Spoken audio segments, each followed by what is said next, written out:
Praise the Lord. Praise the Lord. Praise the Lord. Praise the Lord. Hallelujah. Hallelujah. Hallelujah. Hallelujah. அப்படி அனைவரும் அமர்ந்து கொள்வோம்.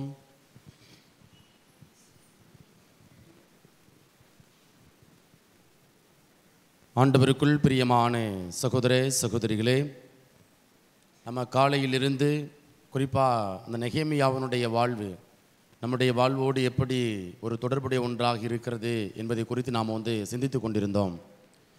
இந்த அமர்வில் நமக்குள்ளாய் பற்ற வைத்த அந்த நெருப்பை, சரிங்களா, நமக்குள்ளாய் இருக்கக்கூடிய நெருப்பை நாம் எப்படி அணையாது காக்கணும். எடுத்து வாசிங்க திருப்பாடல் 37 இறை வார்த்தைகள் 23 மற்றும் 24. திருப்பாடல் 37 இறை வார்த்தைகள் 23 மற்றும் 24.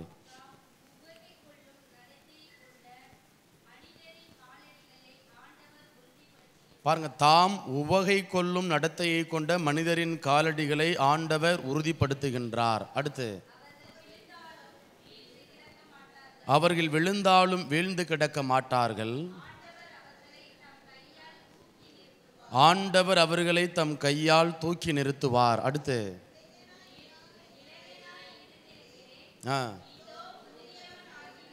புதியவனாகிவிட்டேன், ஆனால் பாருங்க, நேர்மையாளர் கைவிடப்பட்டதை நான் கண்டதே இல்லை. அப்போது போதும், தேங்க்யூ.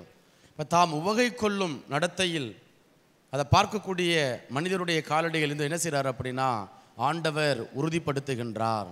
நம்ம பார்க்குறோம். பிரியமானவர்களே, நம்ம நம்முடைய விருப்பத்தின்படி நடக்கக்கூடாது, மாறாக கடவுளுடைய திருவுளத்தின்படி நம்ம நடக்கணும். அப்படி நடக்கின்ற பொழுது பல தடைகள், பல நெருக்கடிகள், தடுமாற்றங்கள், கீழே வீழ்ந்து போகக்கூடிய ஒரு நிலை எல்லாம் வந்தாலும் ஆண்டவர் என்ன செய்கிறார் அப்படின்னா நம்ம உறுதிப்படுத்துகின்றார், நம்ம திடப்படுத்துகின்றார், நம்ம எழுந்து நடக்க என்ன செய்கிறார் அப்படின்னா உதவியாக இருக்கின்றார் என்பதை குறித்து நம்ம பார்த்து கொண்டிருக்கிறோம். நான் போன வருடம் நியூ லீடர் அந்த புத்தகத்தில் அந்த பத்திரிகை வரோம். அதில் ரோம் மை போட் என்கிற ஒரு ஆர்டிக்கல், ஒரு கட்டுரை. அந்த அந்த கட்டுரையினுடைய எழுதிய அந்த ஆசிரியர், அவர் அருள்பணியாளர் ஜோ மனத்த சம்திங், அவர் பேர் எனக்கு மறந்து போச்சு. அந்த ஃபாதர் தன்னுடைய அனுபவத்தை அதில் குறிப்பிடுகிறார். இந்த ரோம் மை போட் என்கிற அந்த கட்டுரையில் தன்னுடைய அனுபவத்தை, அதாவது ரோசின்னு நினைக்கிற அந்த பெண்மணியுடைய பேர் ரோசி, தன்னுடைய கணவரை இழந்துட்டார். தன்னுடைய கணவர் இழந்துட்டாங்க, பிள்ளைகள் இருக்கிறாங்க. இப்போ என்ன செய்யணும்னு தெரியலை. அவங்களுடைய கணவர் தான் அவருடைய அந்த வாழ்க்கை, அதாவது bread winner of the family, குடும்பத்தை நடத்துவதற்கான வருமானத்தை ஈட்டக்கூடிய ஒரு முக்கியமான ஒரு நபராக அவர் இருக்கிறார். இப்போ அவர் இறந்து போகிறாரு. இறந்து போனதுக்கப்புறம் இந்த அம்மா அப்படியே நொடிச்சு போயிட்டாங்க. இந்த ஃபாதர் ஒரு நாள் அவர் பார்க்க போயிருக்கிறாங்க. பார்க்கப்பட ரொம்ப மாதிரி இந்த செய்தியெல்லாம் அவருக்கு தெரியலை. அப்போ பார்க்கப்பட என்ன செய்கிறார் அப்படின்னா விசாரிக்கிறாங்க. ஃபாதர் விசாரிச்சுட்டு ஆறுதல் படுத்திட்டு அவர் சொல்கிறாங்க, ஃபாதர் சொல்கிறாங்க, நீங்கள் உங்களுடைய வாழ்க்கை என்னும் படகை, உங்களுடைய வாழ்க்கை என்னும் படகை ஆண்டவர்கிட்ட ஒப்பு கொடுங்க. அவர் தான் உங்களுடைய கப்பலினுடைய, வாழ்க்கை என்கிற கப்பலினுடைய மாலுமையாக இருக்கணும், உங்களுடைய கப்பலை இயக்கக்கூடியவராக இருக்கணும். மற்ற காரியங்கள் என்ன செஞ்சிடக்கூடாது அப்படின்னா உங்களுடைய வாழ்க்கை கப்பலை இயக்கக்கூடாது. அது பல நேரங்கள் விரக்தியில் முடியும், தோல்வியில் முடியும் அப்படின்னு சொல்லி அந்த சகோதரிக்கு ஆறுதல் கொடுக்குறாங்க, நம்பிக்கை கொடுக்குறாங்க.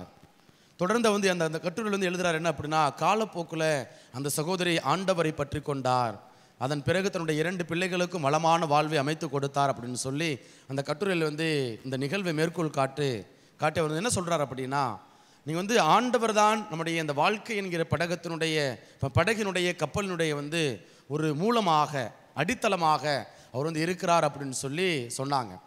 அப்போது கடவுளுக்கு உகந்த, அதாவது மீண்டும் வாசிங்க 37:23. கடவுளுக்கு தாம் உவகை கொள்ளும் நடத்தையை கொண்ட மனிதரின் காலடிகளை ஆண்டவர் உறுதிப்படுத்துகின்றார். இப்போ பாருங்க, தாம் உவகை கொள்ளும். அப்போ அந்த சகோதரி சோர்ந்து போயிருக்கலாம், அது உண்மையான நிகழ்வு. அந்த ஃபாதர் என்ன பண்றார் அப்படின்னா அவங்க குறிப்பிடுகின்றார், தாம் உவகை கொள்ளும் நடத்தையை கொண்ட மனிதரின் காலடிகளை ஆண்டவர் உறுதிப்படுத்துகின்றார்.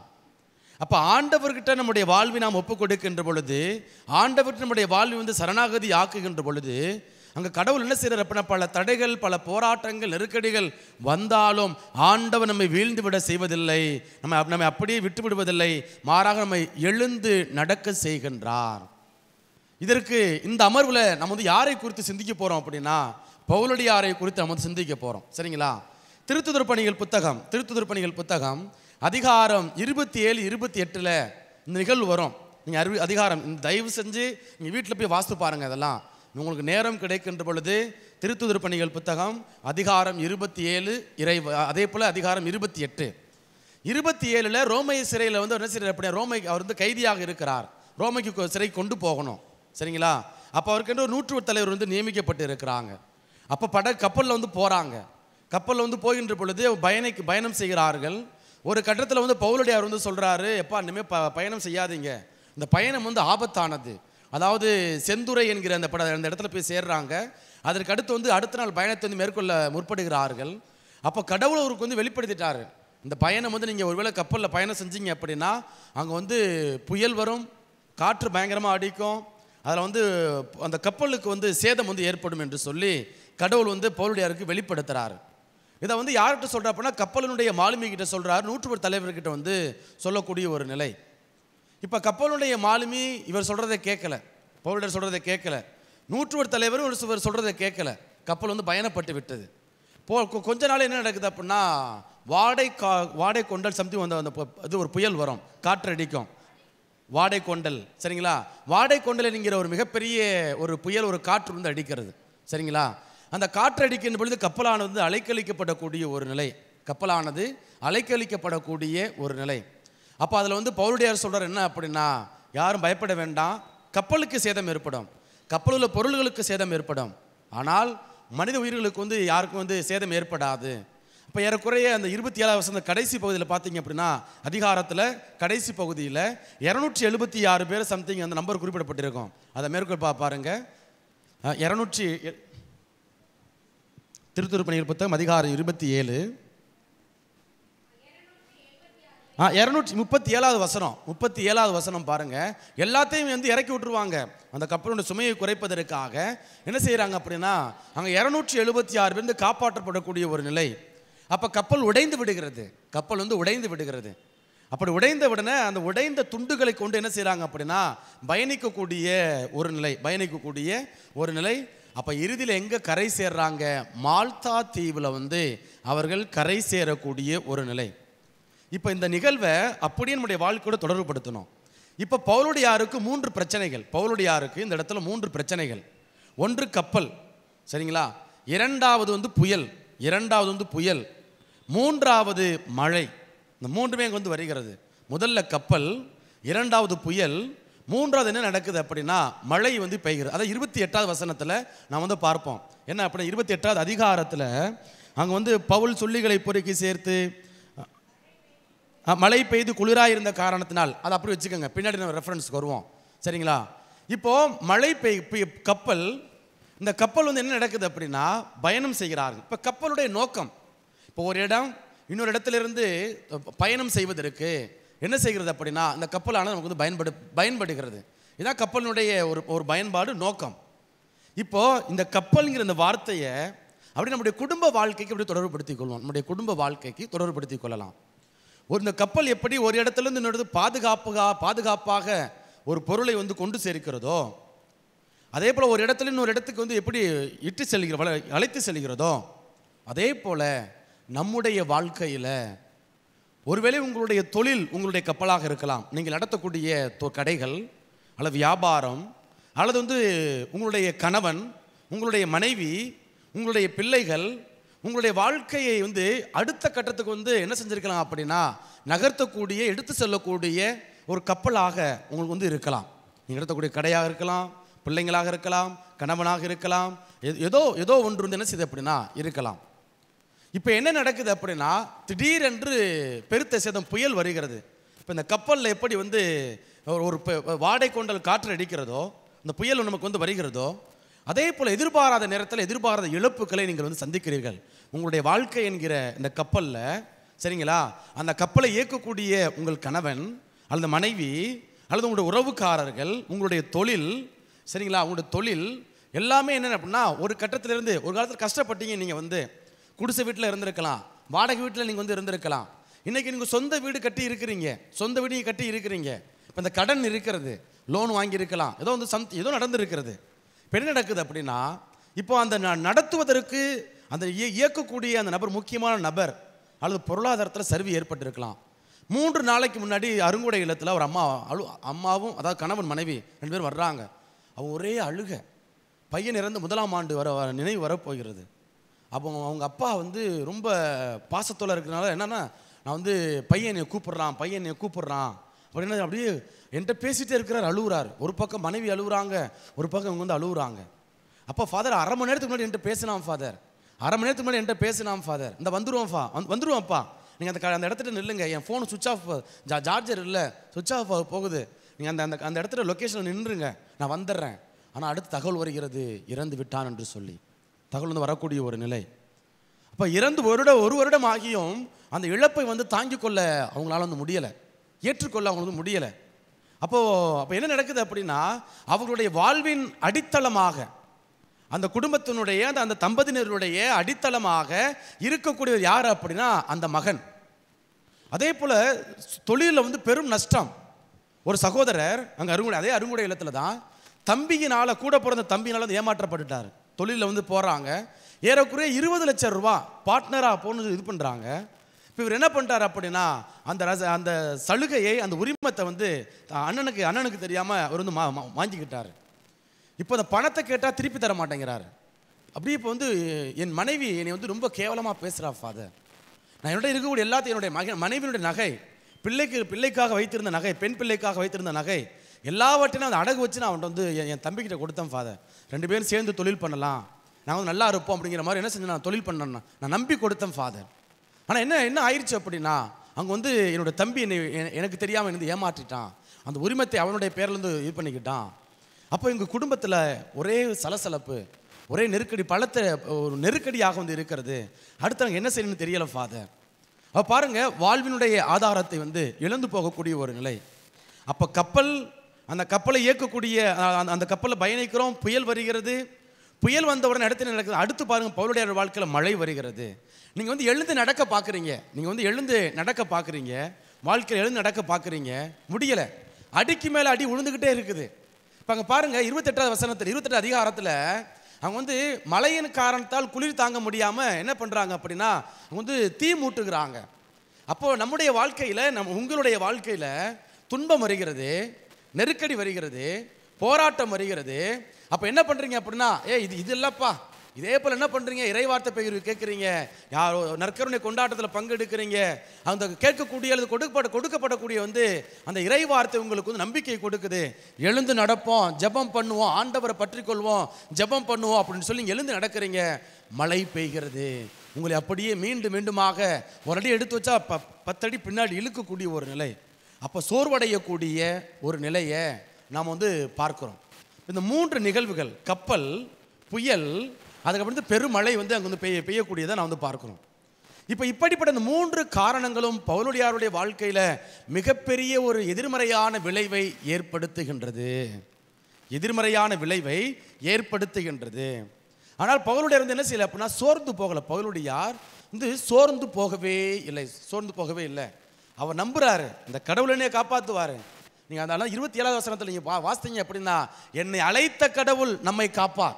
சரிங்களா? 27வது அதிகாரத்தில் நீங்கள் முழுமையாக வாஸ்து பார்த்தீங்க அப்படின்னா, எனக்கு வாக்குறுதி கொடுத்த கடவுள், என்னை அழைத்த கடவுள் நம்மை காப்பார், என்னை காப்பார் அப்படின்னு சொல்லி அந்த கடவுள் மீது அசைக்க முடியாத நம்பிக்கை கொண்டிருக்கிறாரு.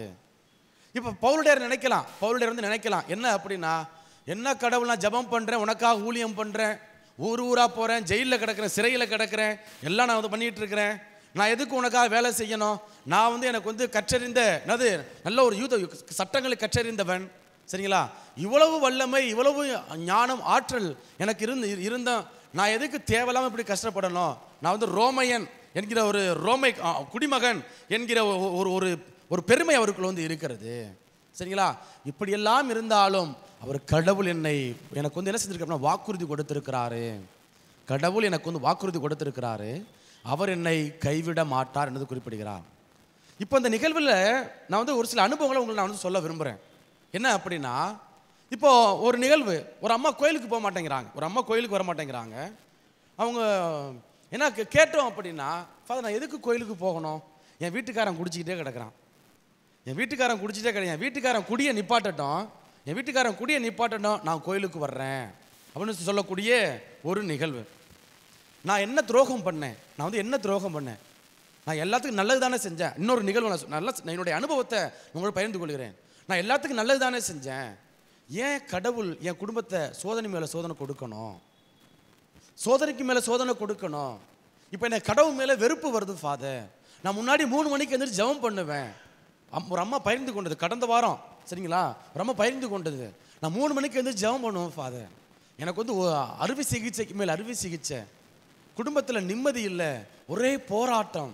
நான் வந்து யாருக்குமே துரோகம் செய்யலையே, என்னை நம்பி வரக்கூடிய மக்களுக்கு நான் வந்து நல்லது தானே செஞ்சுருக்கிறேன். எனக்கு ஒரே அழுகையாக வருது ஃபாதர், என்ன செய்யணும் எனக்கு தெரியலை, அதனால் இப்போ நான் ஜெபம் பண்ணுறது இல்லை என்று சொல்லக்கூடிய இன்னொரு நபர். அதே போல் அந்த முக்கியமான ஒரு குழந்தையை வந்து இழந்துட்டாங்க. ஒரே ஒரு தவம் இருந்து பெற்ற மகன், ஏறக்குறைய 10 ஆண்டுகள் வந்து தவம் இருந்து பெற்ற மகன், 18 வயதில் வந்து இழந்து போகக்கூடிய அந்த மகனை வந்து விபத்தில் வந்து பறிகொடுக்கக்கூடிய ஒரு நிலை.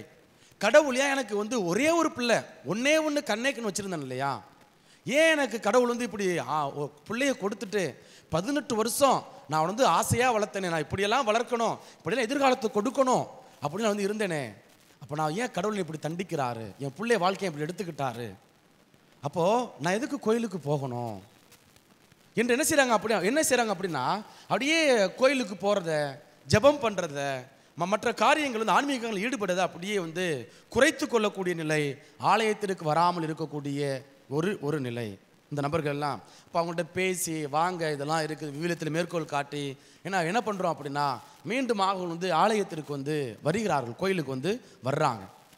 இப்போது கடவுளுக்கு உகந்த, அதாவது மீண்டும் 37:23 திருப்பாடல் 37:23, தாம் உவகை கொள்ளும் நடத்தை கொண்ட மனிதரின் காலடிகளை உறுதிப்படுத்துகின்றார். இப்போ இதெல்லாம் நம்மளுடைய வாழ்க்கையில் சோதனைகள், இழப்புகளை சந்திக்கிறோம். நான் சொன்னது 3-4 அனுபவங்கள், இதெல்லாம் வந்து இந்த அனுபவங்களை பார்க்குறோம். அவங்களாம் வந்து அப்படியே திசை மாறி போகக்கூடிய ஒரு நிலை. இது கடவுள் விரும்பலை, இதை கடவுள் வந்து விரும்பலை. மறகு கடவுள் என்ன செய்கிறார் அப்படின்னா, சோதனைகள் வந்தாலும் அதில் எழுந்து நடக்கணும், எதிர்கொள்ளணும், பார்த்துக்கலாம், கடவுள் இருக்கிறார், இதுவும் கடந்து போகும், சரி, இதுவும் கடந்து போகும், கடவுள் உன்னை தாங்குவார், கடவுள் உன்னை வழி நடத்துவார், கடவுள் உன்னை தப்பிவித்து பெருமைப்படுத்துவார் என்று நாம் வந்து நம்புகின்ற பொழுது கடவுள் வந்து என்ன செய்கிறார் அப்படின்னா, நம்முடைய எல்லா விதமான அந்த போராட்டங்களிலும் வந்து விடுதலை கொடுக்கிறார். எனக்கு விவிலியத்தில் ரொம்ப பிடித்த நபர் நம்ம வந்து யோபு. நீங்கள் யோபு உங்கள் வாழ்க்கையில் பிரச்சனையா போராட்டமா, நீங்கள் யோபு புத்தகம் அதிகாரம் 19 மட்டும் வாசிங்க, வேறு எதுவும் நீங்கள் வாசிக்க வேண்டாம். யோபு புத்தகம் அதிகாரம் 19 1 முதல் நீங்கள் எடுத்து வாசித்து பார்த்தீங்க அப்படின்னா யோபு தன்னுடைய அனுபவத்தை வந்து அப்படியே கசப்புணர்வுகளை அப்படியே வந்து எடுத்துரைக்கிறார். சரிங்களா? நீங்கள் எப்பொழுதெல்லாம் போராட்டத்தில் இருக்கிறீங்களோ, எப்பொழுதெல்லாம் நெருக்கடியில் இருக்கிறீர்களோ, எப்பொழுதெல்லாம் வேதனையில் இருக்கிறீர்களோ, கைவிடப்பட்ட பிள்ளைகளாக, ஆதரவற்றவர்களாக, கையேறு நிலையில் நிற்கின்ற பொழுது நம்ம வந்து யாரை நினைவிருக்கணும்? நீங்கள் வாசிக்க வேண்டிய ஒரே ஒரு நூல், ஒரே ஒரு அதிகாரம், நீங்கள் யோபு அதிகாரம் 19. சரிங்களா? அதில் பாருங்க, ரொம்ப அழகாக எடுத்துரைக்கிறார். பன்முறை என்னை பழித்துரைத்தீர், வெட்கமின்றி என்னை தாக்கி பேசினீர், உண்மையாகவே நான் பிழை செய்திருந்தாலும் என்னுடன் அன்றோ அந்த பிழை இருக்கும், எனக்கு எதிராய் நீங்களே உங்களை பெருமைப்படுத்திக் கொள்வீர்களாயில், என் இழிநிலையை எனக்கு விரோதமாய் காட்டுவீராயில், கடவுள்தான் என்னை நெருக்கடிக்குள் செலுத்தினார் என்றும் மலை வீசி என்னை வளைத்தார் என்றும் அறிந்து கொள்க அப்படின்னு சொல்லி கடவுள் நம்ம தன்னை வந்து எப்படி கைவிட்டுட்டாரு, கடவுள் தன்னை எப்படி வந்து தண்டிச்சார் அப்படிங்கிறத முதல் பகுதியில் சொல்கிறாரு. அடுத்து நம்ம வந்து 13வது வசனத்திலேருந்து வாசிக்கணும். 13வது வசனத்திலிருந்து எப்படி அவர் அடைந்த வேதனைகள் வந்து யோபு எடுத்துரைக்கிறார் பாருங்க. என் உடன் பிறந்தவரை என்னிடமிருந்து அகற்றினீர். முதல் பாருங்க, கடவுளிடமிருந்து விலக்கப்படக்கூடிய ஒரு நிலை.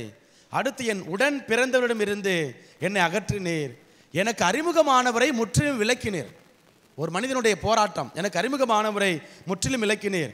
அடுத்து என் உற்றார் என்னை ஒதுக்கினர். சரிங்களா? என் நண்பர்கள் என்னை மறந்தனர். அதுக்கடுத்து என் வீட்டு விருந்தினரும் என் பணிப்பெண்களும் என்னை அந்நியராக கருதினர். அவர்கள் கண்களுக்கு நான் அயலால் ஆனேன்.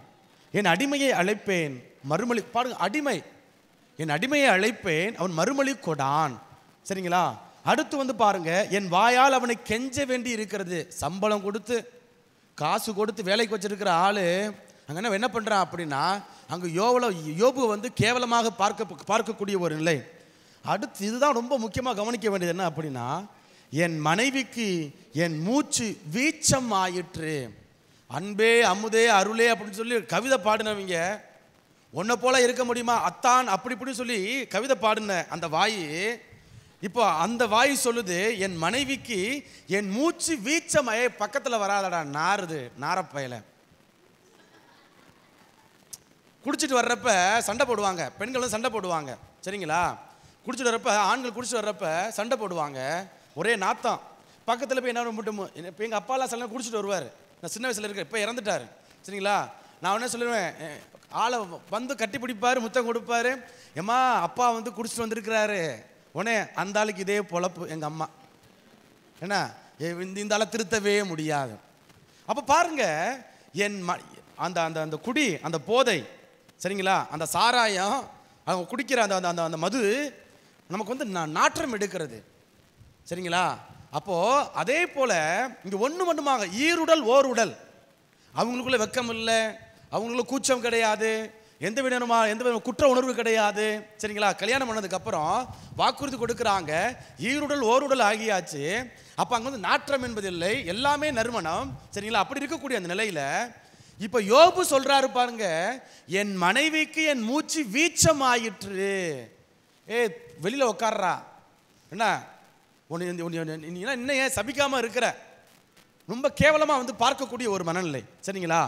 அடுத்து பாருங்க, என் தாயின் பிள்ளைகளுக்கு நாற்றமானேன், கூட பிறந்த சகோதர சகோதரிகளுக்கு நாற்றமானேன், குழந்தைகளும் என்னை கேலி செய்கின்றனர், நான் எழுந்தால் கூட ஏளனம் செய்கின்றனர், என் உயிர் நண்பர் எல்லாரும் என்னை வெறுத்தனர், என் அன்புக்குரியவராய் இருந்தோரும் எனக்கு எதிராய் மாறினர். நான் இதெல்லாம் ரொம்ப ஒரு உருக்கமான வார்த்தை. என்ன அப்படின்னா, நான் வெறும் எலும்பும் தோலும் ஆனேன், நான் பற்களின் ஈரோடு தப்பினேன். ஒரு மனிதன் எந்த அளவுக்கு உச்சக்கட்ட வேதனை வந்து அனுபவிக்கிறான் பாருங்க. உச்சக்கட்ட வேதனை. நீங்கள் வந்து தயவு செஞ்சு சொல்கிறேன், எப்பொழுதெல்லாம் நீங்கள் நெருக்கடியில் இருக்கிறீங்களோ, பிள்ளைகளால் உறவுகளால் கைவிடப்பட்டு இருக்கிறீங்களோ, அப்பொழுது அருள் கூர்ந்து நீங்கள் யோபு புத்தகம் முழுமையாக வாசிக்கிறீங்களோ இல்லையோ, அவருடைய ஒட்டுமொத்த துன்பங்களையும் பாடுகளையும் உபத்திரவங்களையும் யோபு என்ன செஞ்சிருக்கிறார் அப்படின்னா, அதிகாரம் 19 வந்து குறிப்பிடுகிறார். இப்படியெல்லாம் துன்பங்களை சொல்லிட்டு யோபு சொல்கிறார் பாருங்க. கடைசியில் என்ன அப்படின்னா, 25வது வசனத்தை சொல்கிறார் பாருங்க, ஏனெனில் என் மீட்பர் வாழ்கிறார் என்றும் இறுதியில் மண்மேல் எழுவார் என்றும் நான் அறிவேன். பிரைஸ் தி லார்ட், ஹல்லேலூயா. அப்ப ஏனெனில் என் மீட்பர் வாழ்கிறார் என்றும் இறுதியில் மண்மேல் எழுவார் என்றும் நான் அறிவேன் என்று குறிப்பிடுகின்றார். அப்ப இதுதான் கடவுளுக்கு உகந்த அவருடைய ஓப்புடன் நடக்கக்கூடிய ஒரு வழி. கைவிடலை. கேள்வி கேட்டாரு, கடவுள்கிட்ட கேள்வி கேட்டாரு, ஏன் கடவுளே நான் என்ன தப்பு பண்ணேன், நான் ஏதாவது குற்றம் செஞ்சேனா, நான் எல்லாம் உனக்கு உண்மையாக தானே இருந்தேன் என்று பல நேரங்கள் வந்து விவாதம், கடவுளுக்கும் அவருக்குமான அந்த விவாதத்தை வந்து இப்போ படிக்கிறோம். அந்த முதல் சொற்பொழிவு, 2வது சொற்பொழிவு, 3வது சொற்பொழிவு அப்படின்னு சொல்லி அங்கே கடவுளுக்கும் அவருக்கு நடக்குமான உரையாடல் நம்ம வந்து யோபு புத்தகத்தை பார்க்கிறோம். அப்படியெல்லாம் சொன்னாலும் கேள்விகளை கேட்டாலும் இங்கே யோபு ரொம்ப அழகாக கடைசியில் சொல்கிறார் என்ன அப்படின்னா, என் மீட்பர் வாழ்கிறார் என்றும் இறுதியில் மண்மேல் எழுவார் என்றும் நான் அறிவேன். அடுத்து சொல்றார் பாருங்க, என் தோல் இவ்வாறு அழிக்கப்பட்ட பெண், நான் சதையோடு இருக்கும் போதே கடவுளை காண்பேன். எலும்பும் தோலுமா இருக்கிறேன்ப்பா, பருக்கு அந்த என்ன சொல்றது, ஈரோடு பற்களுடன் தப்பி இருக்கிறேன்ப்பா, வேற ஒன்றும் இல்லை, எல்லாம் ஒட்டி போய் கிடக்குது, எலும்பு தான் இருக்குது, எலும்பு கூட தான் இருக்கிறேன், ஆனால் இந்த நிலையில் நான் வந்து கடவுளை காண்பேன். அடுத்தது என்ன அப்படின்னா, அடுத்து 27வது வசனம் பாருங்க, நானே அவர் என் பக்கத்தில் இருக்க காண்பேன், என் கண்களே காணும், வேறு கண்கள் அல்ல, என் நெஞ்சம் அதற்காக ஏங்குகின்றது. இதுதான் கடவுளுக்கு உகந்த விதத்தில் ஓப்புடன் நடக்கக்கூடிய அல்லது வாழக்கூடிய வாழ்க்கை முறை. இப்போ யோபுவுக்கு அவருடைய கப்பலாக பார்த்த பொருளாதாரம் இழந்து விட்டது, பெரும் பெரும் சேதம், பிள்ளைகள் இழந்து போறாங்க, ஒட்டகங்கள் இழந்து இழக்கிறாரு, மனைவியை வந்து அதாவது உடைமைகள் வந்து இழந்து போகக்கூடிய ஒரு நிலை. எல்லாத்தையும் இழந்து போனாலும் கடைசியில் தன்னந்தனியாய் கைவிடப்பட்ட கையேறு நிலையில் இருக்கக்கூடிய அந்த யோபு இவ்வளவெல்லாம் என்னை உதறி தண்ணினாலும், மனைவிக்கு என் மூச்சு வீச்சமானாலும், தாயின் பிள்ளைகள் என்னை வந்து கண்டுக்காவிட்டாலும், எல்லாரும் என்னை கைவிட்டாலும், ஆண்டவர் வருவார் என்றும், மண்மேல் எழுவார் என்றும், என் மீட்பர் வாழ்கிறார் என்றும், என் பக்கத்திலேயே அவர் நிற்பார் என்றும், அதை என் கண்களால் காண்பேன் என்றும் என்று வந்து உறுதியோடு நம்புகிறார் அல்லவா? இதுதான் அந்த நங்கூரம், அந்த கடவுள் என்கிற அந்த வாழ்க்கை படகை, அந்த இயக்கக்கூடிய அந்த ரோ மை போட், ஆண்டவரே என் வாழ்க்கை கப்பலை நீர் இயக்கும் என்று சொல்லி யோபு என்ன செய்கிறார் அப்படின்னா, கடவுளுடைய கரத்திற்குள்ளாய் தன் வாழ்வை ஒப்பு கொடுக்கிறாரு. இப்போ யோபுனுடைய வாழ்க்கை சூழலை வந்து பார்த்த நாம அதே ஒரு ஒரு உருவகத்தை அல்லது நிகழ்வு வந்து எங்கே பார்க்குறோம் அப்படின்னா, பவுலடியாருடைய வாழ்க்கையை நம்ம பார்க்குறோம். அப்படியே திருத்துதர் பணிகள் புத்தகத்தில் நம்ம வந்து வாசிக்கின்றோம். இப்போ அவர் துன்பம் அடைகிறார், வேதனை அடைகிறார், கடவுள் அவர் வந்து கரை சேர்க்கிறார். மால்தா தீவில் வந்து கரை சேர்க்கிறாங்க. சரிங்களா? இந்த நிகழ்வு வந்து பார்த்தாச்சு, கரை வந்து சேர்த்தாச்சு. இப்போ அடுத்து மழை, எல்லாம் நனைஞ்சு போச்சு. மழையில் பெஞ்சதுனால அங்கே சுள்ளிகளை வச்சு பொறுக்கி என்ன செய்ய முடியலை அப்படின்னா, வந்து குளிர்த்து அந்த வெப்பம் கதகதைப்பு வந்து ஏற்படுத்தணும். இப்போ தீ பற்ற வைக்க முடியலை. இப்போ நம்ம கவனிக்கணும் என்ன அப்படின்னா, ஊரெல்லாம் நற்செய்தி அறிவித்த பவுலடியாருக்கு அந்த ஊருக்காரங்க வந்து உதவுறாங்க. மால்தா தீவில் என்ன செய்கிறாங்க அப்படின்னா உதவுகிறார்கள். அந்த ஊருக்காரங்க என்ன பண்ணுறாங்க அப்படின்னா, சுள்ளிகளை வந்து நெருப்பு பற்ற வைப்பதற்கு வந்து உதவுகிறார்கள். உதவுறாங்களா? இப்போ பவுலடியார் என்ன பண்ணுறாரு? அவர் சுள்ளிகளை பொறுக்கி போடுறாரா? பவுலடியார் சுள்ளிகளை பொறுக்கி போடுகிறாரா? இதை அப்படியே நம்முடைய வாழ்க்கையில் தொடர்புபடுத்தணும்.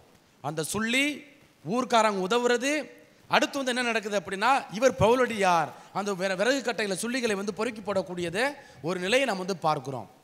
இப்போ நாம் என்ன பண்ணணும் அப்படின்னா, இப்போ பாருங்க 27வது அதிகாரத்தில் வந்து பார்க்கலாம், அந்த உடைந்து போன கப்பல் துண்டுகள் இருக்குல்லவா, அதை வைத்து பலர் வந்து என்ன செய்கிறாங்க அப்படின்னா கரையேறக்கூடிய ஒரு நிலை. இப்போ நம்மலாம் வந்து இங்கே புயல் வருது, ஏன்னா மீன் பிடிக்க போகிறாங்க. மீன் பிடிக்க போகிறப்பெல்லாம் பார்க்குறேன் என்ன அப்படின்னா, சில பேர் வந்து அந்த தெர்மாக்கோலை வச்சுக்கிட்டு என்ன பண்ணுறாங்க, கரை சேரக்கூடிய ஒரு நிலை. சரிங்களா? சாப்பிடாம 2 நாள் 3 நாள் சாப்பிடாம கொள்ளாமல் இருப்பாங்க.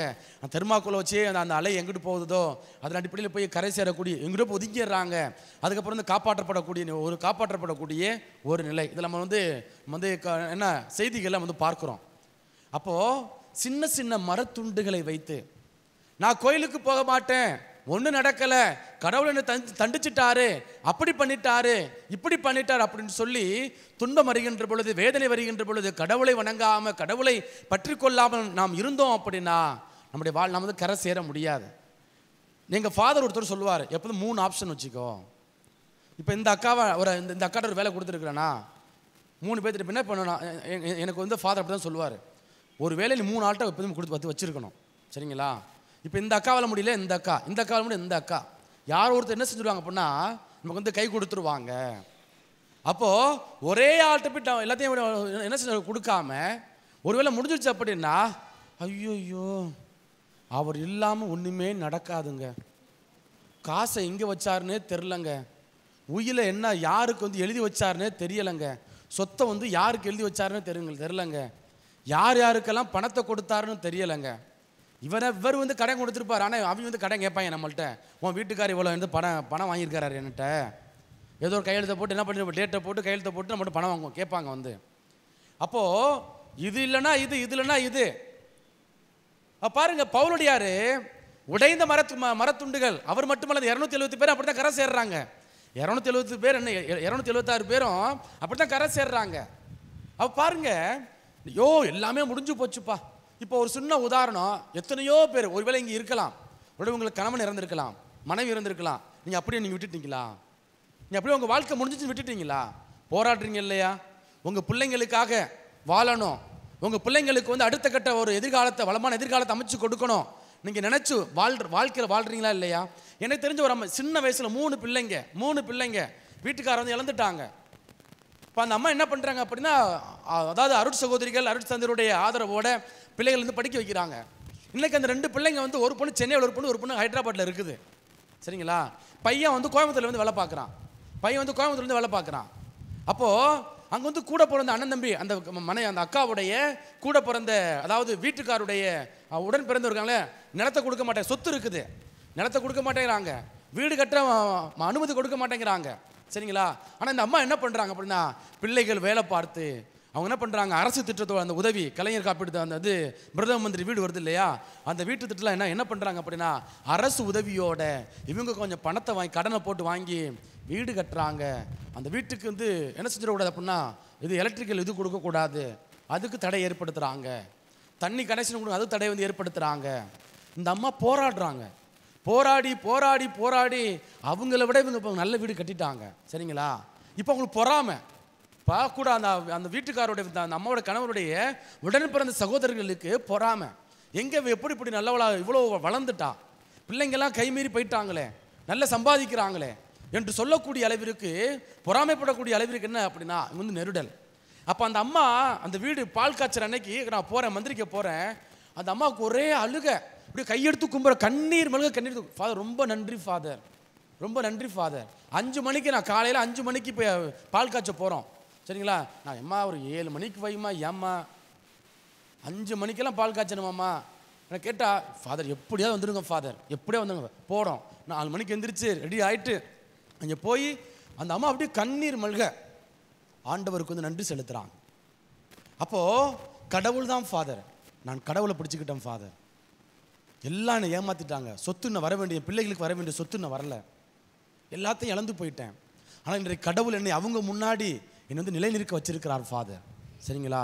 அவங்க முன்னாடி என்ன செய்யலாம், என்னை நிலைநிற்க வச்சிருக்கிறார் அப்படின்னு சொல்லி அப்படியே வந்து பூரிப்போட அந்த ஆனந்த கண்ணீர் விடக்கூடியதை நான் வந்து பார்க்குறேன். 5 மணிக்கு வந்து பால் காய்ச்சறப்ப மகிழ்ச்சியாக இருக்க வேண்டிய நேரத்தில் கடவுளுக்கு வந்து நன்றி செலுத்தக்கூடிய ஒரு நிலை. இப்போ கடவுளுக்கு வந்து அப்படியே ஒரு பூரிப்பு, அதான் பார்க்குறோம் நம்ம வந்து. அப்போ பாருங்க, அந்த அம்மா எப்படியோ போயிருக்கலாம், தாறுமாறாக போயிருக்கலாம், சின்ன வயது, நான் 4 ஆம்பளைங்களோட பேருந்துருக்கலாம். சரிங்களா? எப்படியோ பிள்ளைய வந்து இது பண்ணியிருக்கலாம். ஆனால் அப்படி தவறான வாழ்க்கை வந்து பற்றிக்கொள்ள பின்பற்றலாம். அந்த அம்மா கடவுளுடைய கரத்தை பற்றி கொள்கிறார். கடவுளுக்கு உகந்த விதத்தில், ஓப்புள்ள விதத்தில் என்ன செய்கிறாங்க அப்படின்னா, தன்னுடைய வாழ்வை வந்து அமைத்து கொள்கிறார். அப்போது ஒன்று இல்லைன்னா இன்னொரு கடவுள் என்ன செய்யற அப்படி நமக்கு தேவையான அந்த கதவுகளை வந்து திறக்கின்றார். இந்த கதவு மூடனா அடுத்த கதவு திறப்பாரு. நம்ம செய்ய வேண்டியது ஒன்றே ஒன்று தான். என்ன அப்படின்னா, நம்ம வந்து அந்த உடைந்த கதவு, உடைப்பட்ட வாழ்க்கை, உடைந்து போன அந்த நிலைகள், அந்த நிலையிலிருந்து எழுந்து நடக்கணும். இதெல்லாம் நீங்கள் வாழ்ந்துகிட்டு இருக்கிறீங்க. நான் என்னவோ புதுசாக சொல்கிற மாதிரி பார்த்துட்டு இருக்கிறீங்க. நீங்கள் வாழ்ந்துகிட்டு இருக்கிறீங்க. உங்கள் குடும்பத்தில் நீங்கள் போராட்டத்தோடு இருக்கின்ற பொழுது, குறைகளோடு இருக்கின்ற பொழுது, நெருக்கடியோடு வாழுகின்ற பொழுது நீங்கள் என்ன பண்ணுறீங்க அப்படின்னா, வாழ்வோம், பேர் சொல்கிற அளவுக்கு வாழணும், ஊர் பேசுகிற அளவுக்கு வாழணும், நம்ம யாரும் தப்பாக பேசிடக்கூடாது என்று என்ன செய்து கொண்டு இருக்கிறீர்கள்? நீங்கள் வாழ்ந்து கொண்டு இருக்கிறீர்கள். ஆனால் இன்னும் நாம் என்ன செய்யணும் அப்படின்னா, கடவுளுடைய கரத்தை நாம் வந்து பற்றி கொள்ள வேண்டும். இப்படி கடவுளுடைய கரத்தை பற்றி கொள்வதற்கு பலர் நமக்கு என்ன செய்வாங்க, உதவி செய்வார்கள். இப்போ நம்ம வந்து 28வது அதிகாரத்தில் பவுலுடையார் வந்து அந்த சுள்ளிகளை பற்ற வைப்பதற்கு அந்த ஊருக்காரவங்க உதவி செய்கிறாங்க. Price the Lord. கரங்களை மேலே விருத்தி பிரைஸ் தி லார்ட். ஹல்லேலூயா, ஹல்லேலூயா. இப்போ இந்த ஊருக்காரவங்க வந்து உதவி செய்கிறாங்க. எப்படி உதவி செய்கிறாங்க பாருங்க. இப்போ அங்கே வந்து உதவி செய்கிறாங்க. இந்த உதவி செய்தல், பற்ற வைக்க உதவி செய்தல், நீங்களும் நானும். இப்போ நானா சாமியார் ஆகணும், எனக்கு நம்பிக்கை கொடுத்தது யார்? எங்கள் அம்மா, எங்கள் அப்பா. இப்போ நீங்கள் கோயிலுக்கு வரணும், ஆண்டவருடைய வார்த்தையை கேட்கணும், ஆண்டவருடைய வார்த்தையை கேட்கணும், நல்ல கிறிஸ்தவங்களாக இருக்கணும், இந்த நம்பிக்கை கொடுத்தது யார்? உங்கள் அம்மா அப்பா. சரிங்களா? உங்கள் அம்மா அப்பா. உங்கள் அம்மா அப்பா உங்களுக்கு இட்ட நெருப்பு தான். சரிங்களா? அந்த தூண்டி வந்து அந்த ஸ்பார்க்கு நமக்கு வந்து கொடுக்குறாங்க. சின்ன வயசில் ஸ்பார்க் நமக்கு வந்து கொடுக்குறாங்க. அந்த ஸ்பார்க் என்ன செய்ய, அப்படியே பற்றது கொழுந்து விட்டு எரிய ஆரம்பிக்கிறது. அப்படியே தக்கதன்னு அப்படியே கதன்னு இருக்குது, தகன்னு இருக்குது. அப்போ நீங்கள் என்ன பண்ணுறீங்க அப்படின்னா, நம்ம வந்து அதை மறந்து விடக்கூடாது, அதை நம்ம வந்து மறந்து விடக்கூடாது. அப்போ நம்ம என்ன பண்ணணும், அந்த பற்ற வைத்த அந்த நெருப்பை அணையாது நம்ம வந்து காக்க வேண்டும். எடுத்து வாசிங்க லேவியர் புத்தகம் அதிகாரம் 6, லேவியர் புத்தகம் அதிகாரம் 6 இறை வார்த்தைகள் 8 முதல் 14 வரை எடுத்து வாசிங்க. லேவியர் புத்தகம் அதிகாரம் 6 இறை வார்த்தை 8 முதல் 14. ஆண்டவர் மோசேயிடம் உரைத்தது, ஆரோனுக்கும் அவன் புதல்வருக்கும் நீ கட்டளையிட்டு சொல்ல வேண்டியது எரிபலி பற்றிய சட்டம் இதுவே. பாருங்க, நல்ல எரிபலி பற்றிய சட்டம் இதுவே. இரவு முழுவதும் காலை வரையும் இரவு முழுவதும், இரவு காலை வரையும் பலிபீடத்தின் நெருப்பின் மேல் எரிபலி இருக்க வேண்டும். பலிபீடத்தின் மேல் நெருப்பு எரிந்து கொண்டே இருக்க வேண்டும். குரு தன் நாற்பட்டு அங்கி அணிந்து தன் நாற்பட்டு உள்ளாடையை இடுப்பில் கட்டிக்கொள்ள வேண்டும். பலிபீடத்தின் மேல் நெருப்பில் எரித்த எரிபலியின் சாம்பலை எடுத்து பலிபீடத்தருகே கொட்ட வேண்டும். பின்னர் தன் உடைகளை மாற்றி வேறு ஆடைகள் அணிந்து கொண்டு அந்த சாம்பலை பாளையத்திற்கு வெளியே தூய்மையான இடத்தில் கொண்டு போய் கொட்ட வேண்டும். பலிபீடத்தின் மேல் இருக்கிற நெருப்போ அணையாமல் எரிந்து கொண்டே இருக்க வேண்டும். காலைதோறும் குரு அதன் மேல் எரியும்படி கட்டைகளை வைத்து அதன் மேல் எரிபலியை அடுக்கி அவற்றின் மீது நல்லுறவு பலிகளின் கொழுப்பை இட்டு எரிக்க வேண்டும். பலிபீடத்தின் மேல் நெருப்பு எப்போதும் எரிந்து கொண்டே இருக்க வேண்டும். அது ஒருபோதும் அணைந்து விடக்கூடாது. இப்ப பலி செலுத்துறப்ப இப்ப பாருங்க, நம்முடைய ஆலயங்கள் பார்க்கிறோம், எப்போதுமே 24 மணி நேரம் அந்த விளக்கு எரிந்து கொண்டே இருக்கிறது. இதெல்லாம் விவிலிய பின்புலம். சரிங்களா? இந்த இடத்துல கடவுள் உயிரோடு இருக்கிறார், கடவுளுடைய பிரசன்னம் இருக்கிறது, கடவுள் வாழ்ந்து கொண்டிருக்கிறார். யாரெல்லாம் இந்த இடத்துக்கு நம்பிக்கையோடு வர்றாங்களோ அவங்க என்ன பண்றாங்க அப்படின்னா வாழ்வை பெற்றுக்கொள்கிறார்கள். இப்போ இங்க பாருங்க, இந்த பலிபீடத்தில் எப்படி அணையாது நெருப்பு அணையாமல் காப்பதற்கு நெருப்பு தொடர்ந்து பற்ற வைத்து கொண்டே இருக்கிறார்களோ, கட்டைகளை வைத்து கொண்டே இருக்கிறார்களோ, அதே போல பவுலுடையார் என்ன செய்யறார் அப்படின்னா அந்த துன்பத்துல, குளிரில, வேதனையில் இருக்கிறப்ப அந்த மால்தா தீவுக்காரவங்க சுள்ளிகளை பற்ற வைப்பதற்கு உதவி செய்யறாங்க. அத்தோடு நின்று விடவில்லை. இவரும் என்ன பண்றாரு அப்படின்னா சுள்ளிகளை போடுகிறார், விறகுகளை போடுறாரு. சரிப்பா, இது அப்படி நம்முடைய வாழ்க்கைக்கு வாங்க. நாள் முழுவதும் நீங்க என்ன பண்றீங்க அப்படின்னா ஆண்டவருடைய வார்த்தையை நீங்க கேட்குறீங்க. இன்னைக்கு காலைல 10 மணிக்கு வர்றீங்க, சாயந்தரம் 5 மணிக்கு தான் அதை போக போறீங்க. சரிங்களா? அப்போ இவ்வளவு நேரம் நீங்க ஆண்டவருடைய பிரசன்னத்தில் அமர்ந்து ஆண்டவருடைய வார்த்தை நீங்க கேட்டு வீட்டுக்கு போனதுக்கு அப்புறம் அந்த நெருப்பை நீங்க அணைச்சிடக்கூடாது. இந்த நெருப்பு கொடுக்கப்படுது அல்லவா, இந்த இறைவார்த்தை வழியாக நம்முடைய வாழ்வை தொடர்ந்து இயக்குவதற்கான ஆற்றல், தொடர்ந்து இயக்குவதற்கான சக்தியை, சரிங்களா, அந்த வல்லமையை, அந்த அபிஷேகத்தை, அந்த ஆசீர்வாதத்தை, அந்த நெருப்பை கடவுள் என்ன செஞ்சிருக்கிறார் அப்படின்னா இன்றைக்கு குருக்கள் எங்கள் வழியாக உங்களோடு பேசிக்கொண்டு இருக்கிறார், கொடுத்து கொண்டே இருக்கிறார். இப்போ நான் காலையில் உங்கள்கிட்ட சொன்னது போல தான் வீட்டுக்கு போனோன்னா இயல்பு அங்கே உள்ளவங்க அப்படியே தான் இருப்பாங்க, வீட்டில் உள்ளவங்க அப்படி தான் இருக்கிறாங்க, சமூகத்தில் உள்ளவங்க அவங்க அப்படி தான் இருக்கிறாங்க. நீங்கள் கொஞ்சம் நடைமுறையில் இல்லை, சிந்தனையில், இந்த சாமியார் ஏதோ பேசுகிறாருப்பா, கொஞ்சம் ஏதோ வாழ்க்கையில் தொடுது, என் வாழ்க்கையில் கொஞ்சம் தொடர்புடையதாக இருக்குது, சரிங்களா, கொஞ்சம் நடைமுறைப்படுத்தி பார்த்தா தான் என்ன, அப்புறம் என்ன பண்ணுறீங்க அப்படின்னா இங்கே முடிவு எடுக்கிறீங்க. சரிங்களா? இங்கேயும் நீங்கள் முடிவு எடுத்துட்டீங்க. ஆனால் வீட்டுக்கு போன உடனே அந்த நெருப்பை அணைக்க அந்த மழை வருது. சரிங்களா? மழை எப்படி வரலாம்? உங்கள் வாயிலேருந்து கூட வரலாம், நம்ம வாயிலேருந்து கூட வரலாம். அவளை இவளை பாருடி வரலாம். சரிங்களா? மழை பொசுக்கணும், நெருப்பு அணைச்சிடும், நெருப்பை அப்படியே அணைத்து விடும். புயல் இருக்கு, போராட்டம் இருக்குது, நெருக்கடி இருக்குது. சரிங்களா? கடன் நெருக்கடி, உடல் சார்ந்த பிரச்சனை.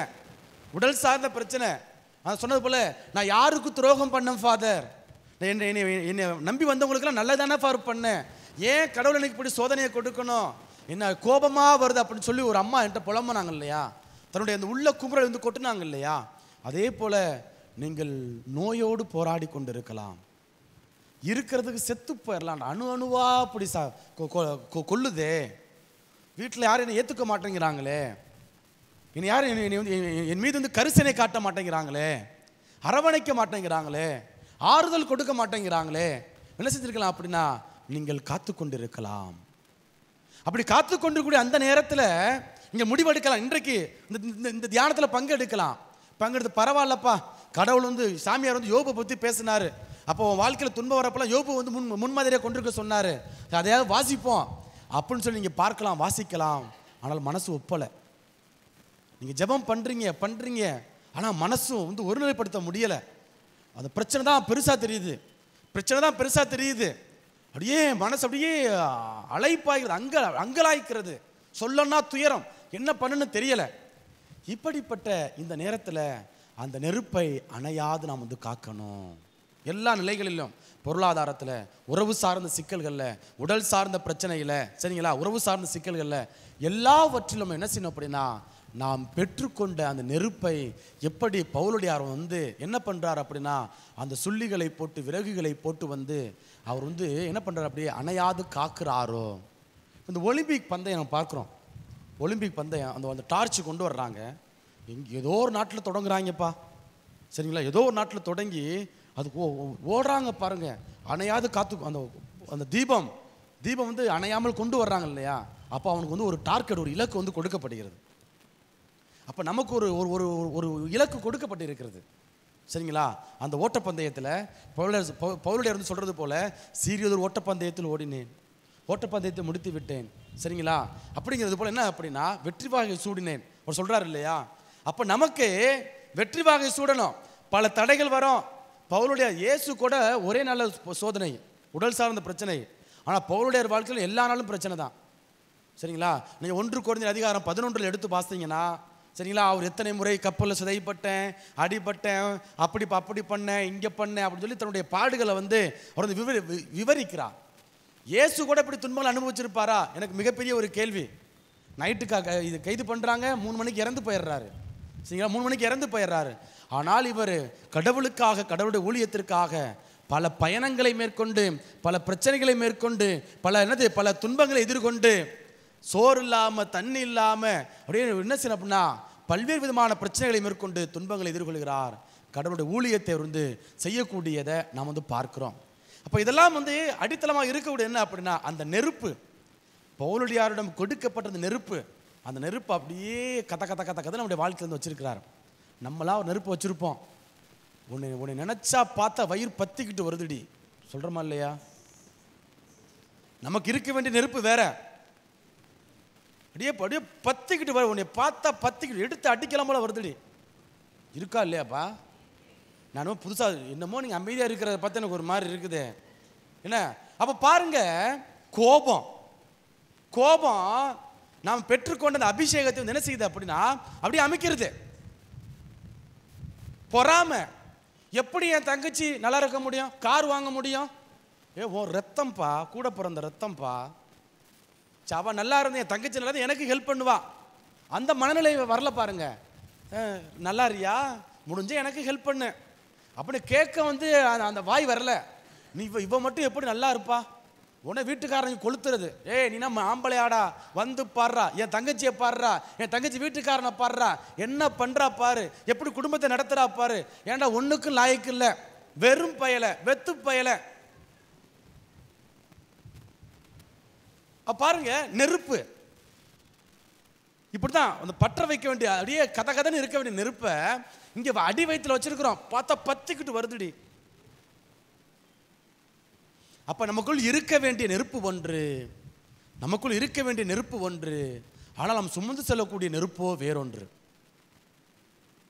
நம்முடைய வாழ்வை, நம்முடைய அபிஷேகத்தை, நம்முடைய ஆசீர்வாதத்தை, நம்முடைய வாழ்வில் வரக்கூடிய எல்லா விதமான வளங்களையும் அழிக்கக்கூடிய நெருப்பை நாம் வந்து அப்படியே கதன்னு நெஞ்சிலையும் வயிற்றுலையும் அப்படியே சுமந்து கொண்டு இருக்கிறோம்.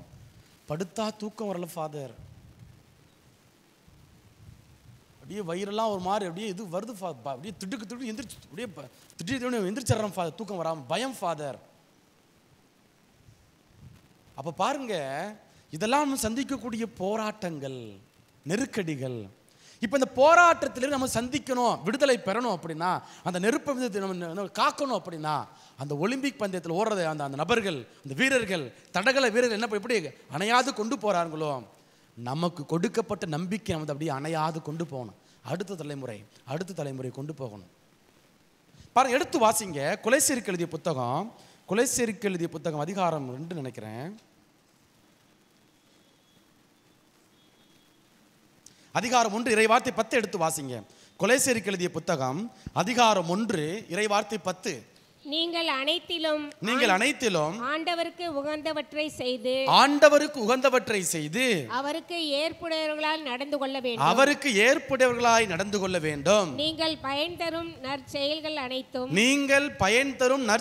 அனைத்தும் செய்து கடவுளை பற்றிய அறிவில் வளர வேண்டும். 3 காரியங்கள் இருக்கிறது. ஒரே வசனம் நம்முடைய வாழ்க்கையில் நாம் கற்றுக்கொள்ள வேண்டிய 3 காரியங்கள். மீண்டும் வாசிங்க, கொலோசியர் 1:10 வாசிங்க. நீங்கள் அனைத்திலும் ஆண்டவருக்கு உகந்தவற்றை செய்து. முதலாவது ஆண்டவருக்கு உகந்தவற்றை செய்வது. Praise the Lord. ஹalleluya. எல்லாரும் கரங்களை மேலே சொல்லுங்க, ஹalleluya, ஹalleluya. அப்ப ஆண்டவருக்கு உகந்தவற்றை செய்தல் முதலாவது காரியம். இரண்டாவது காரியம் வாசிங்கம்மா. அவருக்கு ஏற்புடையவராய் நடந்து கொள்ள வேண்டும். அடுத்து அவருக்கு ஏற்புடையவராய் நடந்து கொள்ளுதல். பாருங்க, மத்தேயு நற்செய்தி அதிகாரம் 5 சரிங்களா, இறைவார்த்தை 16 வாசிக்கிறோம். உங்கள் ஒளி மனிதர் முன் ஒளிக. உங்கள் ஒளி மனிதர் முன் ஒளிர்க. அப்ப நான் நல்லவே அப்படிங்கிறத என்னுடைய செயல்பாடு, என்னுடைய வாழ்வு காட்டி கொடுத்துரும். நான் நல்லவே அப்படிங்கிறத நான் வாய்க்கிலேயே இங்கே பேசலாம், 1 மணி நேரம் 2 மணி நேரம் மைக்கு பிடிச்சிட்டு பேசிட்டே இருக்கலாம். இதோடைய அவுட்புட் எங்கே வரணும், அந்த விளைவு பலன் எங்கே கொடுக்கணும் அப்படின்னா என்னுடைய வாழ்க்கையில் வெளிப்படணும். என் வாழ்க்கையில் வெளிப்படலை அப்படின்னா அப்போ நான் பேசுவது எல்லாமே வெளி அடையாளம். சரிங்களா, அது வீண், அது வீணாக போய்விடும். அப்போ கடவுளுக்கு உகந்தவற்றை தேடணும், அவருக்கு நடக்கணும். சரிங்களா, மூன்றாவது கடவுளை பற்றிய அறிவில் நாம் வளர வேண்டும். இப்போ இந்த 3ஐயும் செய்யணும் அப்படின்னா, நமக்கு கொடுக்கப்பட்ட நெருப்பு அணையாது காக்கணும் அப்படின்னா நம் 3 காரியங்கள். அது ஜெபத்தில் ஈடுபடணும். சரிங்களா, நோன்பில் நமது இருக்கணும், அடுத்து தர்மம் செய்யணும். ஜெபத்தில், நோன்பில், அடுத்து நமது என்ன செய்யணும் அப்படின்னா தர்மம் நாம் செய்ய வேண்டும். சரியா, இப்போ எடுத்து வாசிங்க. அடுத்து கொரிந்தியருக்கு எழுதிய முதல் புத்தகம் அதிகாரம் 3 இறைவார்த்தை 12 எடுத்து வாசிங்க. கொரிந்தியருக்கு எழுதிய முதல் புத்தகம் அதிகாரம் 3 இறைவார்த்தை 12. 1 கொரிந்தியர் அதிகாரம் 3 இறைவார்த்தை 12. ஏற்கனவே வாசிங்கம்மா.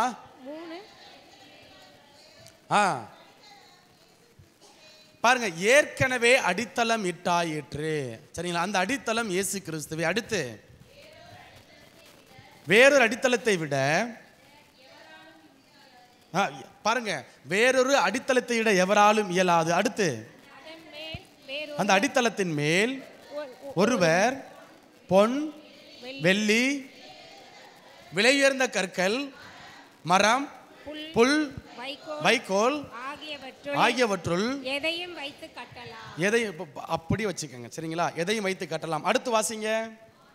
ஆனால் அவரவருடைய வேலைப்பாடு தெரிந்துவிடும். அடுத்து தீர்ப்பு நாள் அதை தெளிவுபடுத்தும். அடுத்து அந்நாள் நெருப்புமயமாய் வெளிப்படும். அடுத்து அந்நெருப்பு அவரவருடைய வேலை எத்தகையது என்பதை காட்டும். அந்நேரத்தில் அவருடைய வேலை எத்தகையது என்பதை காட்டும். அடுத்து ஒருவர் கட்டியது நிலைத்து நின்றால் அதற்கான கூலியை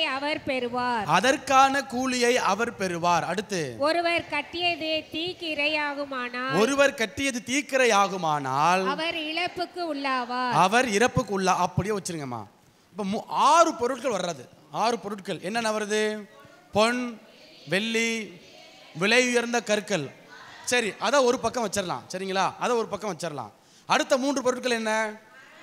மரம், புல், வைக்கோல். இது ஒரு பக்கம் வச்சிடலாம். சரிங்களா, இப்போ இந்த மரம், புல், வைக்கோல் இதெல்லாம் அதிகமாக கிடைக்கக்கூடியவை. வெளியில் பூமிக்கு மேலே, சரிங்களா, நம்முடைய கண்ணுக்கு மேலே, நம்ம கண்ணுக்கு தெரியக்கூடிய அளவுக்கு அது நமக்கு இருக்கிறது. சரிங்களா, இப்போ இதெல்லாம் நமக்கு எளிதாக கிடைத்துவிடும். எளிதாக கிடைச்சிடும். 5 ஏக்கர் 10 ஏக்கர் 1000 ஏக்கர் நிலம் இருக்குது, புல், நமக்கு தேவையான மரம் கிடக்குது, நமக்கு தேவையான வைக்கோல் கிடைக்கிறது. சரிங்களா, இப்போ பூமிக்கு அடியில் கிடைக்கக்கூடிய பொருட்கள் தான் பொன், வெள்ளி, விலையுயர்ந்த கற்கள். இப்போ நமக்கு நெருப்பு கொடுக்கப்பட்டிருக்கிறது. அந்த நெருப்பை கொண்டு அந்த நெருப்பு அணையாது காக்கணும். அப்போ அடித்தளம் நமக்கு ஏற்கனவே ஒருத்தருக்கு இட்டாயிடுச்சு. அந்த அடித்தளம் என்ன அப்படின்னா இயேசு கிறிஸ்து. சரிங்களா? அந்த அடித்தளம் வந்து இயேசு கிறிஸ்து. இந்த இயேசு கிறிஸ்துவை இயேசுவை விட்டுட்டு அப்பா இனிமேல் நான் கோயிலுக்கெல்லாம் போக வேண்டிய தேவையில்லை, எனக்கு காசு வந்துருச்சு, இனிமேல் நான் வந்து கோயிலாவது கடவுளாவது நான் பார்த்துக்கிறேன்ப்பா அப்படின்னு தன்னுடைய அடித்தளத்தை இயேசுவின் மீது இடாமல் பணத்தின் மீது கட்டியமைக்கின்ற பொழுது, சரிங்களா, பணத்தின் மீது கட்டியமைக்கின்ற பொழுது என்னைக்கோ ஒரு நாள் பணம் அழிந்து விடும். அல்லது மனிதர்கள் மீது கட்டியமைக்கின்ற பொழுது, அல்லது அதிகாரம், என்னையை போல அதிகாரம் இருக்கவன் எவன், அந்த அதிகாரம் போய்விடும். நம்ம விட்டு அதிகாரம் கொஞ்ச நாள் தான், அது போய்விடும். சொத்துக்கள், இப்படி பல நிலைகள் நமக்கு இருக்கக்கூடிய பார்க்கிறோம். இப்போ இந்த பொன், வெள்ளி, விலையுயர்ந்த கற்கள், இது எல்லாம் எங்கே கிடைக்கிது அப்படின்னா பூமிக்கு அடியில் கிடைக்கிது. அதுவும் சட்டி சட்டியெல்லாம் கிடைக்கல, தோன்றாங்க துகள் துகளாக கிடைக்கிறது. அதை நெருப்பில் போட்டு உருக்கி, சரிங்களா, ஒன்று சேர்த்து நீங்கள் கழுத்தில் காதெல்லாம் போட்டிருக்கீங்க இல்லையா, 5 பவுன் 10 பவுன் 50 போட்டிருக்கீங்களா இல்லையா? என்ன இதெல்லாம் இன்னைக்கு இந்த அழகு கொண்டு வரணும் அப்படின்னா 1400 டிகிரி சென்டிகிரேட் வெப்பநிலையில் தங்கமானது புடமிடப்படுகின்றது. துகள் துகளால் கொஞ்சம் கொஞ்சமாக தான் கிடைக்குது. அப்போது இந்த அடித்தளம், இயேசுவின் மீது நாம் இடக்கூடிய அடித்தளம், இந்த அடித்தளத்தில் இந்த எப்படி இந்த தங்கம் வெள்ளி இதெல்லாம் புடமிடப்படுகிறதோ அதே போல இந்த அடித்தளத்தில் நாம் நிலைத்து நிற்கணும். அப்படின்னா நாம் தங்கம் வெள்ளி எப்படி புடமிடுகிறதோ அதே போல நாமும் புடமிடப்படுவோம். எப்படி புடமிடப்படுவோம்? இழப்புகள் வாயிலாக, துன்பங்கள் வாயிலாக, காட்டிக் கொடுக்கப்படுதல் வாயிலாக, அல்லது கைவிடப்படக்கூடிய நிலை வாயிலாக நாம் என்ன செய்யப்படும் அப்படின்னா நமக்கு துன்பங்கள் வாயிலாக ஆண்டவரை புடமிடுகின்றார். பொசுக்குன்னு போயிட்டோம், வைக்கோல் பற்ற வைக்கிறோம், சரசரன்னு 5 ஏக்கர் அப்படியே எரிஞ்சிருது, பொசுன்னு போயிருது, பார்த்தா அப்படியே சாம்பல் அப்படியே பறக்குது. சரிங்களா? அப்போ நான் என்னுடைய அடித்தளத்தை, என்னுடைய வாழ்க்கையில் நான் பெற்றுக்கொண்ட நெருப்பை, சரிங்களா, நான் பெற்றுக்கொண்ட நெருப்பை அணையாது வச்சிருக்கணும். அப்படின்னா அடித்தளம், வடிவேல் சொல்கிறது மாதிரி பேஸ்மெண்ட்டும் பில்டிங் ஸ்ட்ராங்கு, பேஸ்மெண்ட்டும் வீக்கு. மேலெல்லாம் பார்க்க நல்லா இருக்கிறோம், வெளியில் பார்க்க நல்லா இருக்கிறோம், ஆனால் உள்ளுக்குள்ளே கொஞ்சம் பேச ஆரம்பித்தோம் அப்படின்னா அப்படியே கொட்டுவாங்க. ஃபாதர் அப்படி, ஃபாதர் இப்படி, இந்த அம்மாவுக்கு இவ்வளோ பிரச்சனையாடா, இந்த அம்மாட்ட நல்லா இருக்குன்னு கேட்டது குத்தமாடா, என்ன இவங்கெல்லாம் இப்படி இருப்பாங்களா, இவங்களுக்கு இப்படி பிரச்சனை இருக்குமா அப்போ நினச்சிக்கிட்டு அம்மா நல்லா இருக்கிறீங்களா, அப்பா நல்லா இருக்குன்னு கேட்டோம் அப்படின்னா அப்படியே பொலன்னு கண்ணீரை விடுறாங்க. வெளியில் பார்க்க நல்லா இருக்கிறாங்க, சொத்து இருக்கு, பிள்ளைங்க இருக்கிறாங்க, அதிகாரம் இருக்குது, எல்லாம் இருக்குது, ஆனால் உள்ளுக்குள்ள அந்த வலி வேதனை இருக்குது, சொல்லியால யாரும் இல்லை. அப்போ அடித்தளம் யார் மேலே கட்டுகின்றோம்?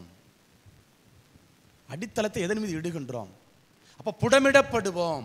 அந்த நெருப்பு எப்படி அணையாது காக்கும்படி தொடர்ந்து சுள்ளிகளை பொறுக்கி போட்டாரோ பவுலடியார் அதே போல நீங்களும் நானும் நம்முடைய வாழ்க்கையில் நமக்கு கொடுக்கப்பட்டிருக்கக்கூடிய அந்த நெருப்பை நம்ம என்ன செய்யணும்? அணையாது காக்கும்படி கடவுளுக்கு உகந்த விதத்தில் அவருக்கு ஏற்றபடி நடப்பதன் வழியாக, அவருடைய அறிவில் வளர்வதன் வழியாக நம்ம பெற்றுக்கொள்ள வேண்டும். அப்போ அப்படி பெற்றுக்கொள்ள நம்ம வளரணும் அப்படின்னா அந்த அடித்தளத்தை நம் ஆண்டவர் இயேசுவின் மேல் நாம் வைக்க வேண்டும். அப்போ என்னுடைய வாழ்க்கை உங்களுடைய வாழ்க்கை தெரிஞ்சிடும், என்னுடைய வாழ்க்கை உங்களுடைய வாழ்க்கை தெரிஞ்சிடும். சரிங்களா? இது உண்மையா பொய்யா போலியானதா என்பதை இறுதியாக எடுத்து வாசிங்க.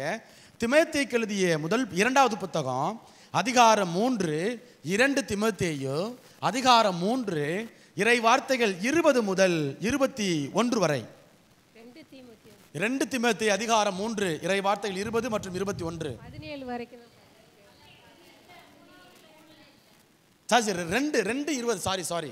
2 தீமோத்தேயு 2 20 21. ஒரு பெரிய வீட்டில் பொன் வெள்ளி கலன்கள் மட்டுமல்ல, பொன் வெள்ளி களஞ்சியம் மட்டுமல்ல, மண் மற்றும் மரத்தாலான கலன்களும் உள்ளன. அவற்றில் சில மதிப்புடையவை. நல்ல கவனிங்க, அவற்றுள் சில மதிப்புடையவை, சில மதிப்பற்றவை. ஒருவர் மதிப்பு அற்றவற்றிலிருந்து தம்மை தூய்மையாக வைத்துக் கொண்டால் அவர் மதிப்புக்கு உரிய தூய கலனாக கருதப்படுவார். அவர் எந்த நற்செயலையும் செய்ய ஆயத்தமாய் இருப்பார். தம் தலைவருக்கும் பயனுள்ளவராய் இருப்பார். இப்ப என்னுடைய கேள்வி, உங்க வீட்டுல இப்ப நீங்க கழுத்துல போட்டிருக்கீங்க இல்லையா, கழுத்துல காதெல்லாம் போட்டிருக்கீங்க இல்லையா, அந்த நகையை வாசப்படியில போடுவீங்களா, வச்சிருப்பீங்களா? எங்க வைப்பீங்க? பீரோல வைப்பீங்க. 1 லட்சம் ரூபா பணம் வீட்டு வாசப்படியில் போட்டு வச்சுருப்பீங்களா? டிவி அந்த அலங்காரம் பண்ணி வச்சுருக்கீங்க இல்லையா, மாடம்லாம் வச்சுருக்கீங்க, அதில் வச்சுருப்பீங்களா? எங்கே வைப்பீங்க? 10,000 ரூபா போட்டு செருப்பு வாங்குறிய, எங்கே வைப்பீங்க? பீரோ இல்லையா? வீட்டுக்குள்ளையா வீட்டுக்கு வெளியிலையா? வீட்டுக்கு வெளியில. ஓ, அதே வீட்டுக்குள்ள வைப்பீங்களா? 10,000 ஆண்டவரே. செல்ஃபில் நாய் கடிச்சிரும். இங்கே நாய் பிரச்சனை இருக்குது. சரி, ஓகே, எனக்கு தான் தெரியாது இல்லையா? சரி, ஓகே. இப்போ பாருங்க, மதிப்புள்ளவை மதிப்பற்றவை. உங்களுக்கு தெரியுது 1 லட்ச ரூபா பணத்தை பீரோவில் வைக்கணும், சாவியெல்லாம் பூட்டி வீட்டுக்காரனுக்கு தெரியாம, பிள்ளைகளுக்கு தெரியாம, இல்லைன்னா திருட்டு பையங்க திருடி எங்க எடுத்து போயிடுவேன். சரிங்களா? தூக்கி எங்க பத்திரமா வச்சுக்கணும், சேலை முந்தால முடிஞ்சு வச்சுக்கணும், அல்லது வீட்டுக்காரர் தெரியாம அந்த பானை இந்த பானையில் போட்டு வச்சிடணும். அப்போ மதிப்புள்ளவை எதுவோ அதை எங்க வைக்கணும் தெரியுதா இல்லையா? மதிப்பற்றவை மண் பானை அதை எங்க வைக்கணும் தெரியுதா இல்லையா? இப்போ அன்றாட வாழ்க்கையில், உலக வாழ்க்கையில் எந்த பொருள் முக்கியமானது, எந்த பொருள் மதிப்பானது, எந்த பொருள் மதிப்பற்றவை நம்மளால புரிந்து கொள்ள முடிகிறது. அப்போ இந்த உலக வாழ்க்கையில், அந்த ஆன்மீக வாழ்க்கையில் நம்ம என்ன பண்ணணும் அப்படின்னா, என்னுடைய கடவுள் எனக்கு கொடுத்த அந்த நெருப்பை அணையாது காக்கணும். அப்படின்னா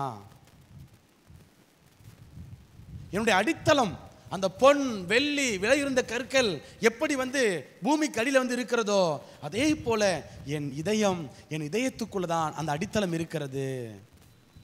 இந்த இதயம் ரொம்ப மோசமானதுங்க, ரொம்ப மோசமானது. என்னம்மா? வஞ்சகம் உள்ளதுக்கு. சரிங்களா? அப்ப பாருங்க, இந்த இதயம் எல்லா ரகசியங்களையும் காப்பாற்றக்கூடிய ஒன்றாக இருக்கிறது. நான் சொன்னாதான் இப்ப இந்த அக்கா என்னை பார்க்குறாங்க, இவங்க என்ன நினைக்கிறேன் என்னால் சொல்ல முடியாது. இந்த அக்கா என்ன குறுன்னு பார்த்துட்டு இருக்கிறாங்கப்பா, என்ன அப்படிதான் என்னால் சொல்ல முடியும்.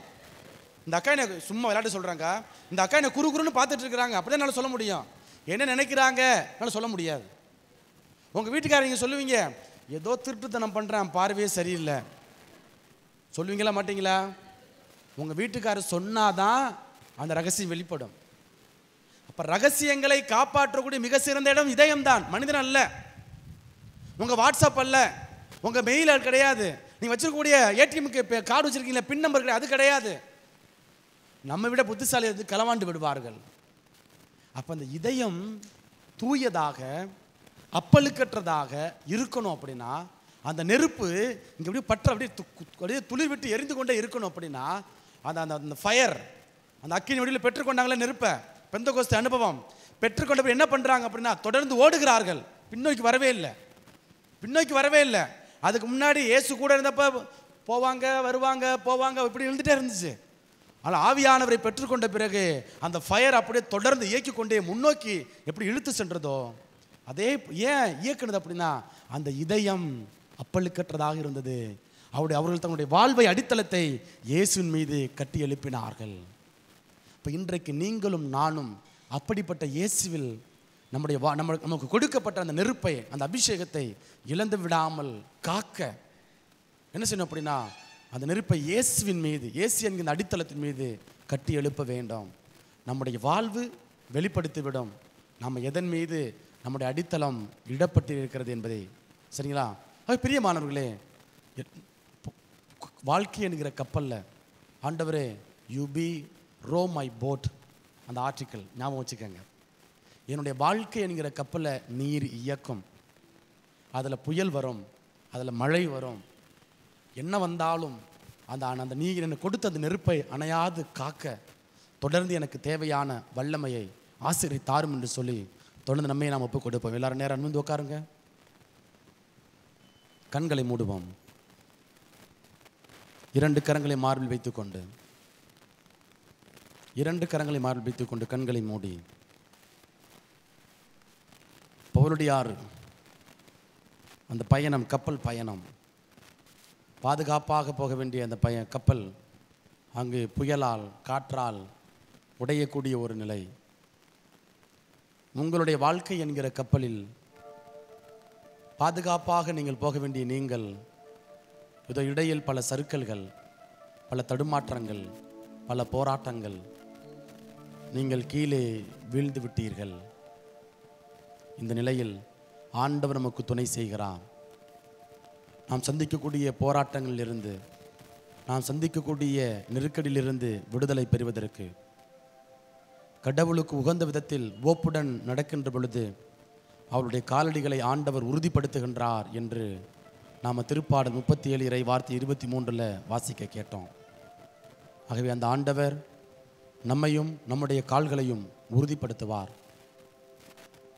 ஆண்டவரே இயேசுவே, என்னுடைய கால்களை பலப்படுத்தும், என் மனதை பலப்படுத்தும், உம்மீது நான் அடித்தளம் இடப்பட்டவனாக வாழ எனக்கு தேவையான அபிஷேகத்தை தாரும், வல்லமையை தாரும் என்று சொல்லி தொடர்ந்து நாம் இந்த நற்கருணை ஆராதனைக்குள்ளாய் பயணிப்போம்.